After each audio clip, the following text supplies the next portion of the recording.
Mentang sini ke office jangka Deputy Commissioner ke East Khasi Hills District kajian Pynlong bagi shipai BSF kila Pynlong ya jinghikai ke samla ba kumno ban apply ke kam ha kani ke kenhun shipai baya dayo pud sam kari baya kani ke jinghikai la Pynlong House Tam Auditorium Shillong.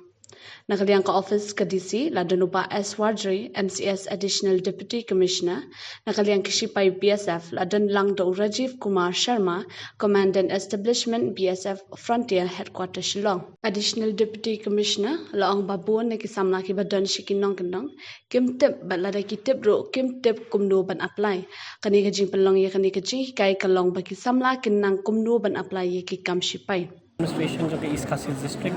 ni ju shem man ka por la da gidon ki vacancies kamtam ha ka bai dei ba kam shipai ni la ba kna gi jong ni kamtam ki badan ki thai nong kan nong ka order kim ju yo ki information ka spang ka vacancy la ni kum no kin apply teng la da ki tip ba kadam ka vacancy ru kim tip kum no ban apply ye no ban approach ki gi jing don kam in terms of ki court kisla bat pen khre ka ta te namar ka ta daw ha pa man na clear ka district administration ta ni ju Pynlong ki career guidance and counseling program na ka korbat kenang bagi kena ki jongi kinyo ekta ka direct guidance in kumno ban apply kumno ban pen kre ela diru kenang ba kinyo ban clear omtang ye ka competitive exams but ya ka physical efficiency test but kumjo yu ka medical test kani ka loktang platform ki kena ki jongi bakin guide ki no bas dang hadu bakut bakin dai ngin dai yo marba da kumba man hakani la dapi kenmau ngidang hapo about a month back ngidang penle gitu ka agnivir mo coaching ka bangi Pynlong ngi ai training shibna ki ka bas ko tanar ka long ban na pedeng gitu ki kena ki mai coaching sis pa aku ingut kumalong samla ko mangile kani ki pas hadu kendai pun riumut nak liang ke East Khasi District but ka Meghalaya hi barok ki don hadu kumba sans pa nyo kulai ngut ba pas ka written exams ti ka to pen i baladang i ai coaching ba ki kena ki jongi kadon ka chances ki bakin kam kam paus martin kam lagi ki exams ko bakin nila yo la do banyo ki kam sarkar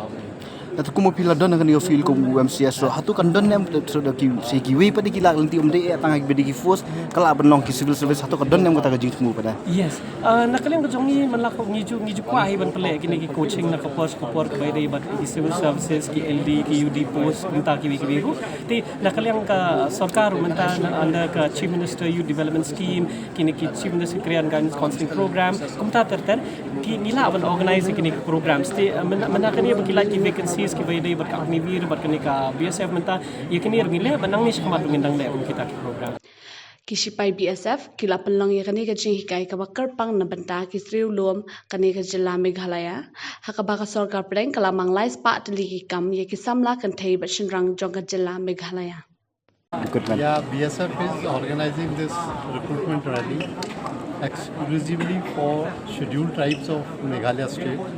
and Government of India has sanctioned 300 vacancies for eligible, constable, GD, male and female candidates from Meghalaya state. This is a golden opportunity for the scheduled tribe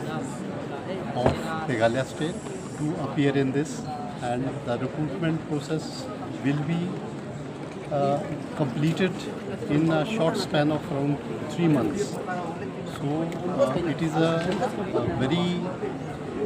important for all the scheduled tribes of this state who wants to join, who are the aspirant to join the forces. So this is a golden opportunity, I would say, to join BSF.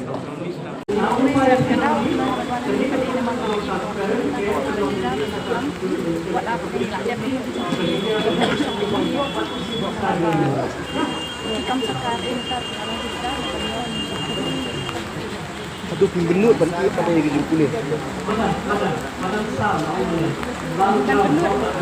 benut dan nama kam kulit dengan kam